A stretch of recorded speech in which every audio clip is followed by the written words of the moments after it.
Hello everyone, and welcome to my latest video. Today, we are going to talk about a very major snowstorm that the models have been insisting on, and that is capable of dropping significant snow.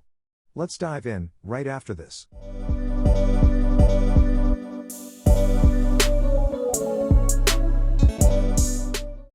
Just before we start, I want everyone to understand that we are a few days away still, so there are plenty of things that will change. I won't be getting into too much detail in today's video, because there is still much to figure out. Other than that, let's begin by looking at the radar. You will notice that there really isn't much going on across the lower 48 for the next several days, until this small clipper system in the northern plains dives south. This is no ordinary clipper, because it doesn't take that usual west to east track. As it moves south, cold air spills over it, resulting in heavy snow and even significant ice. If this was to happen, this would seriously cripple day-to-day activities, especially down south where these types of storms only happen every 10 years or more. After it finishes down south, there is a lot of uncertainty to whether it continues east into the ocean, or goes north and brings snow to the northeast. Let's now talk about how much snow we could see. The GFS definitely goes very high with snow, so we must keep an eye on this, because more than a foot of snow for such a large area of the south seems a bit overdone. Let's look at another few weather models. Here is the Icon model.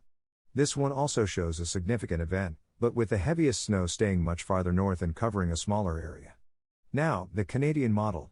This one is yet another one which shows some pretty decent snowfall for the southeast, mainly for North Carolina and the Virginias. And lastly, the European model. This one is actually very light on the snow, for everyone, with no more than an inch or two. Before we conclude, I would like to briefly review the ice accumulations. Again, we could be seeing some dangerous amounts of ice across parts of southern North Carolina and upstate South Carolina. If this was to occur, this would cause catastrophic damage. This will change, so stay tuned as we approach this event for the latest information. Well, that's all for today.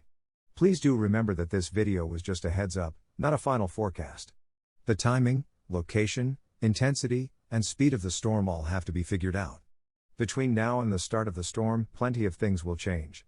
If you would like to stay updated on the weather, feel free to subscribe to my channel for my next video. See you soon.